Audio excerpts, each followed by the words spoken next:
الحمد لله رب العالمين، والصلاة والسلام على سيد الأنبياء والمرسلين وعلى آله وأصحابه وأزواجه وذرياته أجمعين. أما بعد فأعوذ بالله من الشيطان الرجيم. بسم الله الرحمن الرحيم. فاسألوا أهل الذكر إن كنتم لا تعلمون. آمنت بالله صدق الله مولانا العظيم وصدق رسوله النبي الكريم الأمين. الصلاة والسلام عليك يا سيدي يا رسول الله وعلى آلك وأصحابك يا سيدي يا حبيب الله. الصلاة والسلام عليك يا سيدي يا خاتم النبيين. بندہ پروردگارم امت احمد نبی، دوست دار چار یارم تابع اولاد علی، مذہب حنفیہ دارم ملت حضرت خلیل، خاک پائے غوث اعظم زیر سایہ ہر ولی، صدیق اقص حسن جمال محمد است، فاروق ذل جاہ جلال محمد است،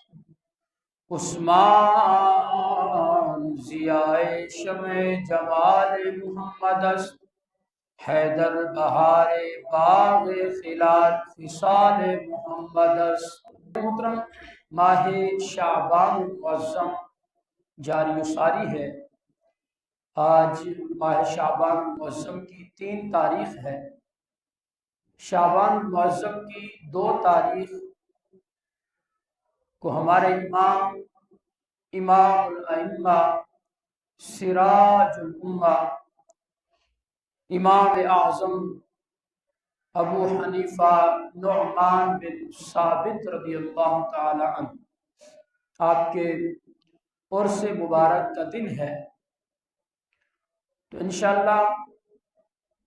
آج کے خطبے میں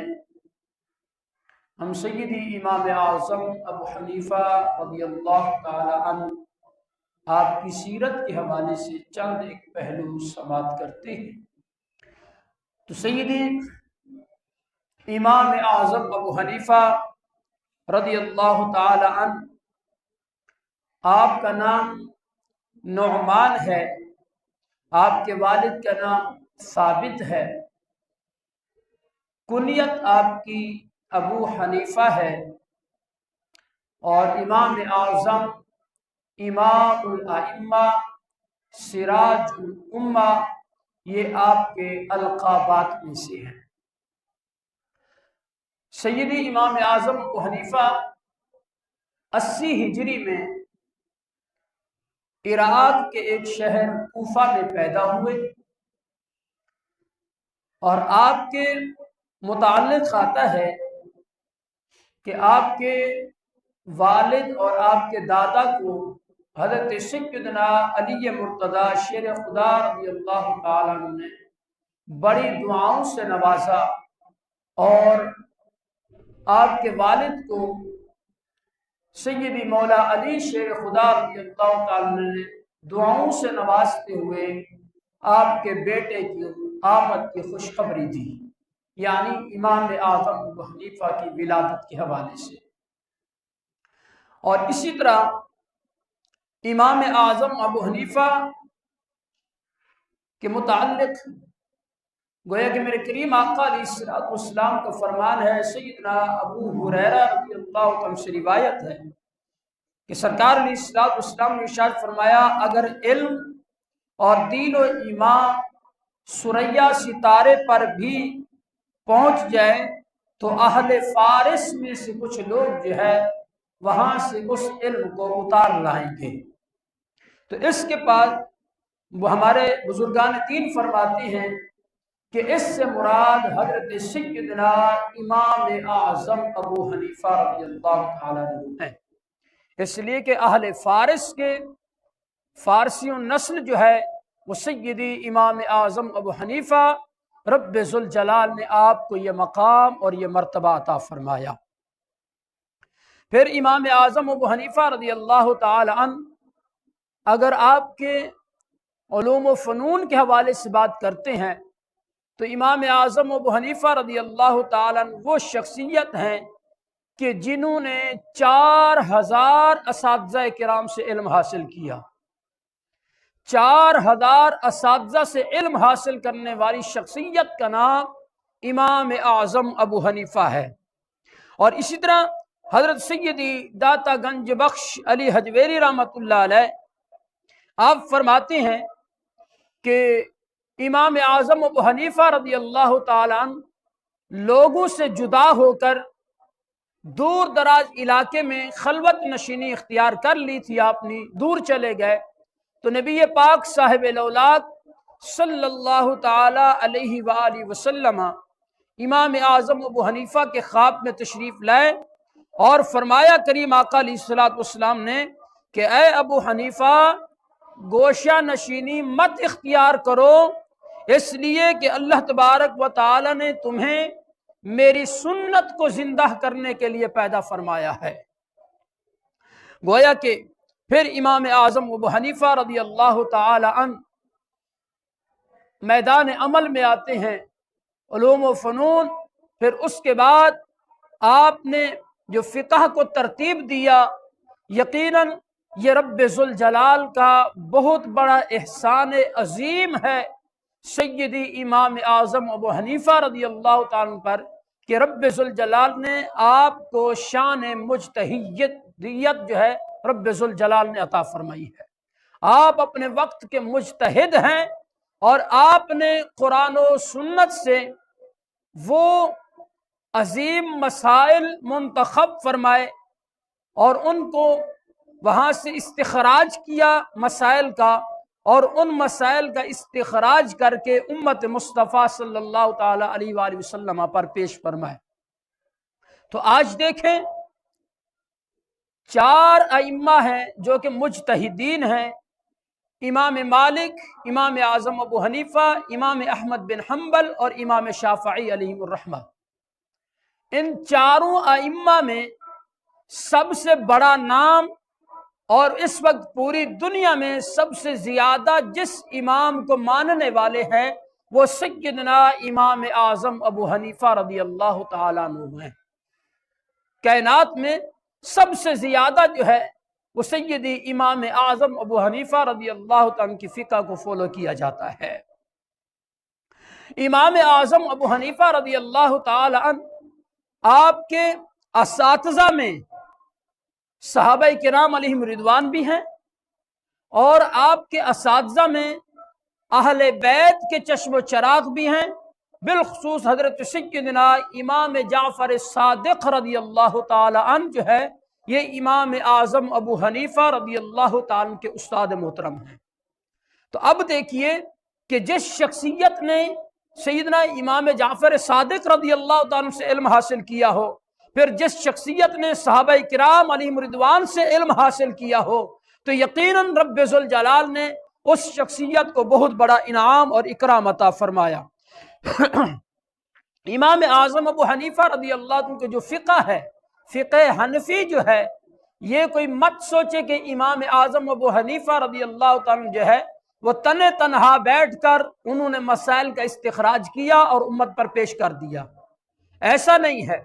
بلکہ امام اعظم ابو حنیفہ رضی اللہ تعالیٰ عنہ نے ایک علماء کا بورڈ تشکیل دیا، اور اس علماء کے بورڈ کی جو تعداد بتائی جاتی ہے وہ کم و بیش 1000 علماء، 1000 علماء کا بورڈ تشکیل دیا گیا، اور پھر جو بھی مسئلے کا استخراج کیا جاتا تھا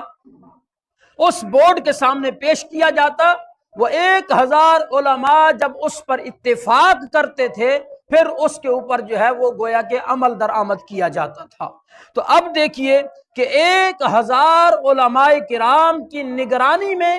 فقہ حنفی کو مرتب کیا گیا اور اس کے مسائل کو ترتیب دیا گیا، اور کبھی کبھار ایسا بھی ہوتا تھا کہ ایک ایک مہینہ بھی لگ جاتا تھا ایک ایک مسئلے کی تخریج پر، اور ایک ایک مسئلے کی جو ہے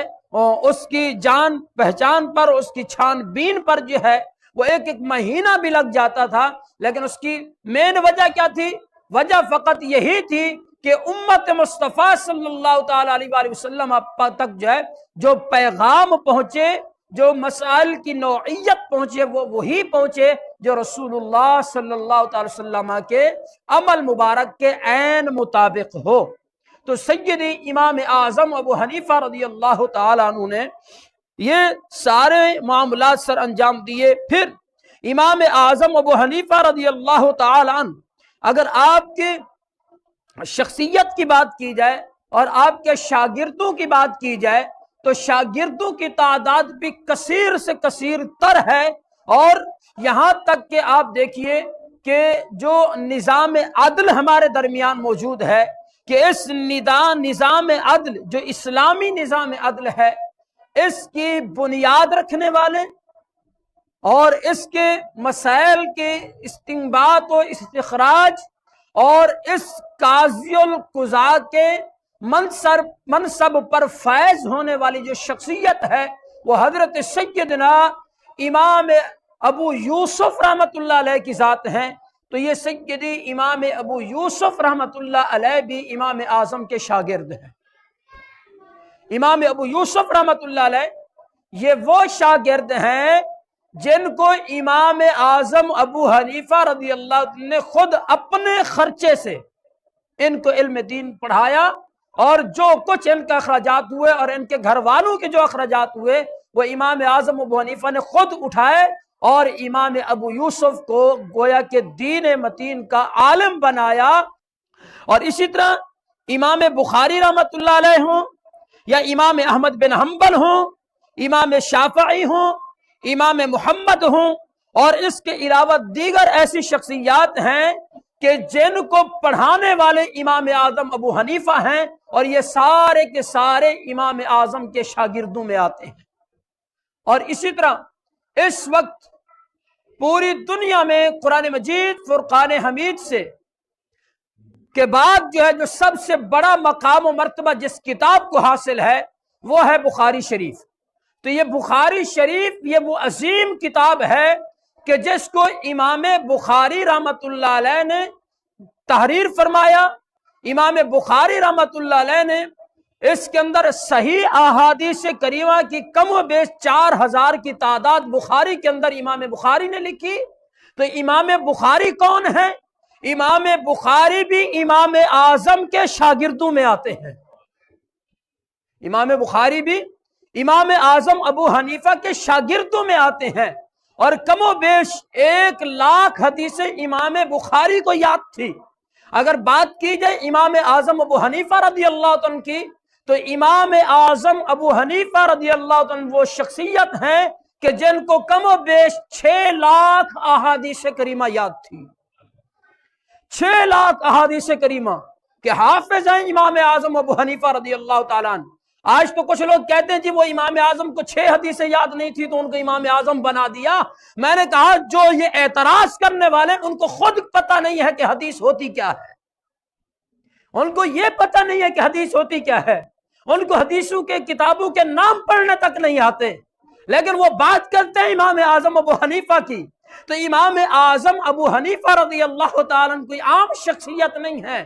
6,00,000 سے زیادہ احادیث کے حافظ ہیں امام اعظم ابو حنیفہ۔ اور یہ کیسے حافظ بن گئے؟ تو گویا کہ امام اعظم ابو حنیفہ وہ شخصیت ہیں کہ جن کی پشت پر میرے مصطفیٰ کریم علیہ الصلوۃ والسلام کا دست کرم موجود ہے۔ جن کی پشت پر میرے کریم آقا علیہ الصلوۃ والسلام کا دست کرم موجود ہے۔ یہی وجہ ہے کہ امام یحییٰ بن معاذ الرازی فرماتے ہیں کہ میں نے خواب کے عالم میں کریم آقا علیہ الصلوۃ والسلام کی بارگاہ میں حاضری دی، سرکار علیہ الصلوۃ والسلام کو دیکھا میں نے خواب کے عالم میں نے عرض کی یا رسول اللہ صلی اللہ تعالی علیہ وسلم میں آپ کی خوشبو کہاں تلاش کروں؟ یا رسول اللہ میں آپ کی خوشبو کہاں تلاش کروں؟ تو سنیے میرے کریم آقا علیہ السلام نے کیا فرمایا۔ سرکار علیہ السلام نے فرمایا کہ اے یحییٰ بن معاذ رازی، اگر تم میرے علم کی اور میری خوشبو پانا چاہتا ہے تو امام اعظم ابو حنیفہ کے علم میں میری تلاش موجود ہے. میری خوشبو جو ہے وہ امام اعظم کے علم میں، امام اعظم کی فقہ کے اندر گویا کہ میری خوشبو موجود ہے. اگر تو پانا چاہتا ہے تو گویا کہ امام اعظم ابو حنیفہ کے سے علم حاصل کرنے والا بن جا. امام اعظم کے علم میں میری خوشبو تلاش کر. ہاں تو یہ ہیں میرے امام اعظم ابو حنیفہ رضی اللہ تعالیٰ عنہ. اور پھر اگر بات کی جائے داتا صاحب علیہ رحمہ کی، سبحان اللہ، ہاں وہ لاہور کی دھرتی کا وہ عظیم مرد قلندر، وہ عظیم بے تاج بادشاہ داتا علی حجویری، جس نے خواجہ خواجگان معین الدین چشتی اجمیری غریب نواز جیسوں کو نوازا، وہ داتا صاحب رحمت اللہ علیہ جن کے قدموں میں لاکھوں ولی کامل تیار ہو کے گئے، وہ سیدی داتا گنج بخش علی حجویری جو کہ صوفیاء کے بہت بڑے امام ہیں، وہ سیدی داتا علی حجویری آج بھی جن کے قدموں میں جائیں تو ایسا سکون اور اطمینان حاصل ہوتا ہے، ایسا لگتا ہے کہ داتا صاحب کے فیوض و برکات کا نزول ہو رہا ہے. وہ داتا صاحب رحمت اللہ علیہ آپ کیا فرماتے ہیں؟ آپ فرماتے ہیں کئی مرتبہ میرا جو ہے وہ مکہ مکرمہ بھی جانا ہوا، مدینہ منورہ بھی جانا ہوا. آپ فرماتے ہیں ایک مرتبہ جو ہے وہ ملک شام میں گیا، اور جب شام میں گیا تو وہاں مؤذن رسول حضرت سیدنا بلال حبشی رضی اللہ تعالی عنہ، آپ فرماتے ہیں کہ میں آپ کے مزار پر انوار پر حاضر ہوا. حضرت بلال حبشی رضی اللہ عنہ کے مزار پر انوار پر میں حاضر ہوا. آپ فرماتے ہیں جب میں وہاں پر حاضر ہوا تو میرے دل میں ایک خیال تھا کہ میں کس امام کی پیروی کروں. میں اس تلاش میں تھا کہ میں کس امام کی پیروی کروں فقہ کے اعتبار سے. تو داتا صاحب فرماتے ہیں کہ جب میں وہاں مؤذن رسول حضرت بلال حبشی رضی اللہ عنہ کے مزار شریف پر پہنچا تو وہاں فرماتے ہیں جگہ بہت کم تھی، مختصر سی جگہ تھی، لیکن فرماتے ہیں وہاں بیٹھے بیٹھے میری آنکھ لگ گئی. امام اعظم فرماتے ہیں میری آنکھ لگی تو میں خواب میں دیکھتا ہوں کہ میں مکہ مکرمہ میں موجود ہوں، اور فرماتے ہیں کہ اتنے میں باب ابی شیبہ کی طرف سے میں نے دیکھا کہ میرے مصطفیٰ کریم علیہ الصلوۃ والسلام تشریف لا رہے ہیں، اور کریم آقا علیہ الصلوۃ والسلام کے ایک جانب ایک بزرگ ہیں، دوسری جانب دوسرے بزرگ ہیں. گویا کہ میرے کریم آقا علیہ الصلوۃ والسلام نے دونوں کو اپنے دامان رحمت میں لیا ہوا ہے. تو امام اعظم فرماتے ہیں، داتا صاحب فرماتے ہیں میں آگے بڑھا اور فرط محبت سے کریم آقا علیہ الصلوۃ والسلام کے قدمین شریفین پر گر گیا. میں نے کریم آقا علیہ الصلوۃ والسلام کے قدمین شریفین کو بوسہ دیا، اور میرے دل میں جو خیال تھا تو اسی وقت ہی میرے کریم آقا علیہ الصلوۃ والسلام نے ارشاد فرمایا اے علی حجویری تو پریشان ہے، یہ تیرا امام ہے، یہ تیرا امام اعظم ابو حنیفہ ہے، لے تو اس امام کی پیروی کر، تو اس امام کی پیروی کر. تو داتا صاحب فرماتے ہیں کہ ایک جانب تم حضرت سیدنا امام اعظم ابو حنیفہ ہیں، دوسری جانب سیدنا صدیق اکبر ہیں، اس طرح میرے کریم تشریف لا رہے ہیں. تو جب میرے کریم آقا نے فرمایا یہ لے تیرا امام ابو حنیفہ ہے، امام اعظم ابو حنیفہ، تو اس کی پیروی کر، تو داتا صاحب فرماتے ہیں خدا کی قسم ہے جس فقہ کے پیچھے میرے مصطفیٰ کا دست کرم موجود ہے تو رب ذوالجلال کا یہ فضل ہوا ہے کہ میں اس فقہ کا ماننے والا ہوں، میں اس فقہ کا ماننے والا ہوں. تو یہ ہے سیدی امام اعظم ابو حنیفہ، یہ ہے امام اعظم ابو حنیفہ رضی اللہ تعالیٰ عنہ. اور پھر امام اعظم ابو حنیفہ آپ کے عقائد و نظریات کے اعتبار سے اگر بات کی جائے تو آپ کے دور میں ایک شخص نے نبوت کا دعویٰ کیا تو کسی شخص نے آ کر پوچھا حضور میں ذرا اس سے دلیل جا کر پوچھوں کہ تو نبوت کا دعویٰ کرتا ہے، دلیل کیا ہے تیرے پاس؟ تو امام اعظم نے کیا فرمایا؟ فرمایا خبردار اگر تو اس سے دلیل مانگنے گیا تو دائرہ اسلام سے خارج ہو جائے گا. اس لیے کہ کوئی نبوت کا دعویٰ کرے اور کوئی شخص یہ کہے کہ میں اس سے دلیل مانگوں تو امام اعظم ابو حنیفہ کا فتویٰ ہے کہ وہ دلیل مانگنے والا دائرہ اسلام سے خارج ہو جائے گا. گویا کہ اس کے دل میں اگر وہ خدا نہ خواستہ وہ کوئی ایسی بات کر دے اور یہ اس کی بات جو ہے وہ مان لے تو یقیناً یہ اس کا ایمان گیا۔ تو امام اعظم ابو حنیفہ فرماتے ہیں کہ ایسے غدار دین سے اور مصطفیٰ کے ذات کے ساتھ غداری کرنے والے سے دلیل مانگنے والا بھی دائرہ اسلام سے خارج ہو جائے گا۔ تو یہ امام اعظم ابو حنیفہ رضی اللہ عنہ کا فتویٰ ہے۔ اور آپ کے تقوی و طہارت کے اعتبار سے اگر بات کی جائے تو آپ کے زمانے میں ایک بکری چوری ہو جاتی ہے، امام اعظم ابو حنیفہ رضی اللہ عنہ سے کسی نے مسئلہ آ کر پوچھا اور آ کر بتایا کہ حضور ایسا ایسا معاملہ ہو گیا۔ آپ نے فرمایا کہ عموماً ایک بکری کی کتنی عمر ہوتی ہے؟ بتایا گیا کہ حضور 5 سال یا 7 سال 10 سال جو بھی ہے عمومی طور پر یہ ہوتی ہے عمر۔ تو امام اعظم ابو حنیفہ رضی اللہ عنہ نے اتنے سال تک بکری کا گوشت نہیں کھایا کہ کہیں ایسا نہ ہو کہ وہ چوری شدہ بکری کا گوشت میرے پاس آ جائے۔ یہ ہے امام اعظم ابو حنیفہ۔ اور ایک مرتبہ امام اعظم ابو حنیفہ رضی اللہ عنہ، حالانکہ آپ کے فقہ میں، فقہ حنفی کا یہ مسئلہ ہے کہ اگر کپڑے پر نجاست لگ جائے اور وہ 1 درہم سے کم ہو تو وہ معاف ہے، اس میں نماز بھی پڑھی جا سکتی ہے اور اس میں دیگر معاملات بھی کیے جا سکتے ہیں۔ اس کے اگر کوئی شخص نہیں بھی دھوتا تو پھر بھی نماز کے اوپر کوئی فرق نہیں آتا۔ تو ایک مرتبہ امام اعظم ابو حنیفہ رضی اللہ عنہ کو دیکھا گیا کہ آپ ایک نہر کے کنارے پر بیٹھ کر جو ہے وہ کپڑے کو دھو رہے ہیں، حالانکہ اس کی مقدار 1 درہم سے کم تھی۔ جب پوچھا گیا کہ حضور آپ کے نزدیک تو یہ معاملہ ہے، تو امام اعظم ابو حنیفہ نے فرمایا وہ ہمارا فتویٰ ہے، یہ ہمارا تقویٰ ہے، یہ ہمارا تقویٰ ہے۔ تو یہ امام اعظم ابو حنیفہ رضی اللہ تعالیٰ عنہ۔ اور پھر سنیے امام اعظم ابو حنیفہ رضی اللہ عنہ کی شان کیا ہے۔ جب اس دنیا سے جا رہے ہیں، اس دنیا سے جب جا رہے ہیں، آپ کا وصال مبارک ہوتا ہے تو رب ذوالجلال نے جو آپ کو شان و عظمت عطا فرمائی ہے، تو عزیزان محترم امام اعظم ابو حنیفہ رضی اللہ تعالیٰ عنہ 2 شعبان المعظم 150 ہجری کو امام اعظم ابو حنیفہ رضی اللہ عنہ کا وصال مبارک ہے۔ کم و بیش آپ نے 80 سال کی عمر پائی ہے، 80 سال کی عمر پائی ہے امام اعظم ابو حنیفہ رضی اللہ تعالیٰ نے۔ اور بڑے بڑے ائمہ اور اپنے وقت کے مجتہدین پیدا فرمائے ہیں امام اعظم ابو حنیفہ نے۔ تو عزیزان محترم اب ذرا غور کیجئے کہ جس وقت امام اعظم ابو حنیفہ کا وصال ہوا، اب ذرا غور کریں کہ رب ذوالجلال نے مقام کیا عطا فرمایا امام اعظم کو۔ تو سیدی امام ابو یوسف رحمۃ اللہ علیہ فرماتے ہیں جس وقت امام اعظم ابو حنیفہ رضی اللہ عنہ کا وصال مبارک ہوا تو ہم نے تختے پر امام اعظم ابو حنیفہ کو لٹایا۔ جب آپ فرماتے ہیں کہ جس وقت ہم نے امام اعظم ابو حنیفہ رضی اللہ عنہ کا جو ہے وہ ہم نے امامہ مبارک اتارا تو آپ کے پیشانی پر یہ لکھا ہوا آ گیا کہ یا ایتھا النفس المطمئنہ، یا ایتھا النفس المطمئنہ، کہ اے اطمینان والی جان، اے اطمینان والی جان، ہاں یا ایتھا النفس المطمئنہ، اے اطمینان والی جان، ارجعی الی ربک راضیۃ مرضیہ فادخلی فی عبادی وادخلی جنتی۔ یہ لکھا ہوا آ گیا امام اعظم ابو حنیفہ رضی اللہ عنہ کی جو ہے پیشانی مبارک پر۔ ایسے وقت کے امام اور ایسے قرآن کے حافظ اور ایسے قرآن کے عامل تھے امام اعظم ابو حنیفہ رضی اللہ تعالیٰ عنہ۔ اور پھر دیکھیے امام ابو یوسف فرماتے ہیں کہ جس وقت ہم نے آپ کے سیدھے بازو سے کپڑا ہٹایا تو پورے سیدھے بازو پر لکھا ہوا آ گیا کہ ادخلوا الجنت بما کنتم تعملون، اے نیک عمل کرنے والے یہ تمہارے عمل کی جزا ہے کہ تم جنت میں داخل ہو جاؤ، تم جنت میں داخل ہو جاؤ۔ آپ فرماتے ہیں کہ ہم نے بائیں بازو پر سے جب کپڑا ہٹایا اور اس کے اوپر ہم نے دیکھا کہ انا لا نضيع اجر من احسن عملا، کہ ہم اس شخص کے اجر کو ضائع نہیں کرتے جو اچھا عمل کرتا ہے،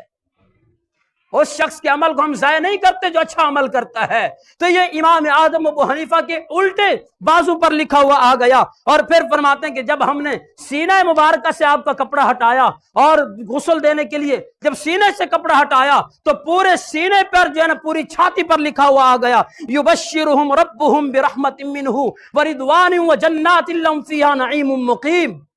یہ لکھا ہوا آ گیا امام اعظم ابو حنیفہ کی جو ہے نا وہ پورے کی پوری چھاتی کے اوپر کہ ان کے رب کی طرف سے ان کے لیے خوشخبری ہے اور رحمت ہے کہ رب ذوالجلال ان سے راضی ہو گیا ہے اور ان کے لیے جو ہے نا ہمیشہ ہمیشہ کی جنت ہے، ہمیشہ ہمیشہ کی جنت ہے۔ یہ امام اعظم ابو حنیفہ رضی اللہ تعالیٰ عنہ رب ذوالجلال نے یہ مقام یہ مرتبہ عطا فرمایا امام اعظم ابو حنیفہ رضی اللہ عنہ کو۔ اور پھر آج لوگ کہتے ہیں جی وہ جی ان بزرگوں کے پاس جانے سے کیا ملتا ہے، ہاں تو سیدی امام شافعی رحمۃ اللہ علیہ کیا فرماتے ہیں، حالانکہ خود امام شافعی مجتہد ہے، ہاں مجتہد ہے خود، اور ایک پوری فقہ کے گویا کہ امام ہے امام شافعی رحمۃ اللہ علیہ، لیکن امام شافعی بھی فرماتے ہیں کہ جب بھی مجھے کوئی مشکل درپیش ہوتی تھی تو میں بھی امام اعظم کے قدموں میں جاتا تھا، میں بھی امام اعظم کے قدموں میں جاتا تھا۔ تو یہی وجہ ہے کہ امام شافعی رحمۃ اللہ علیہ جب امام اعظم ابو حنیفہ کے قدموں میں جاتے تھے نا، تو حالانکہ امام شافعی رحمۃ اللہ علیہ کی فقہ میں رفع یدین کرنا جائز ہے، رفع یدین کرنا امام شافعی کے نزدیک جائز ہے، لیکن امام شافعی جب بھی امام اعظم کے دربار پر حاضر ہوتے تھے تو امام شافعی جو رفع یدین کرنا چھوڑ دیتے تھے۔ جب سوال کیا گیا کہ آپ کے نزدیک تو رفع یدین کرنا جائز ہے، اس کے بغیر نماز نہیں ہو سکتی، تو لیکن آپ یہاں آتے ہیں تو رفع یدین چھوڑ دیتے ہیں، تو امام شافعی رحمۃ اللہ علیہ نے فرمایا اتنا بڑے امام کے سامنے مجھے شرم آتی ہے، اتنا بڑے امام کے سامنے میں اپنی فقہ پر عمل کروں، اپنی چلاؤں، تو اس پر مجھے شرم آتی ہے، اس لیے میں رفع یدین کو چھوڑ دیتا ہوں، امام اعظم ابو حنیفہ کے فقہ کے مطابق میں نماز ادا کرتا ہوں۔ تو عزیزان محترم، یہ ہے امام شافعی رحمۃ اللہ علیہ، اور فرماتے ہیں کہ جس وقت مجھے کوئی مشکل درپیش ہوتی تھی میں امام اعظم ابو حنیفہ کے مزار پر حاضری دیتا، وہاں 2 رکعت نماز نفل پڑھتا، پھر امام اعظم کے وسیلے سے رب کی بارگاہ میں دعا کرتا تھا، رب ذوالجلال میری اس مشکل کو دور فرما دیتا تھا، وہ جو میری حاجت ہوتی تھی وہ پوری ہو جاتی تھی۔ تو یہ امام شافعی رحمت اللہ علیہ فرما رہے ہیں۔ تو اسی وجہ سے کسی شاعر نے کہا کہ شافعی، مالک، احمد و امام حنیف، 4 باغ امامت پہ لاکھوں سلام، کہ ہمیں رسول بھی رب ذوالجلال نے عطا فرمایا تو رسول اعظم عطا فرمایا، ہمیں امام بھی عطا فرمایا تو امام اعظم عطا فرمایا، اور ہمیں مرشد بھی عطا فرمایا تو غوث اعظم عطا فرمایا۔ رب ذوالجلال کی بارگاہ سے دعا کرتے ہیں کہ رب ذوالجلال ہم سب کو اسی مسلک، اسی مذہب پر ہمیشہ ہمیشہ قائم و دائم رکھیں، اور اسی پر ہمارا خاتمہ ہو۔ رب ذوالجلال ہم سب کا حامی و ناصر ہو۔ وآخر دعوانا الحمدللہ رب العالمین۔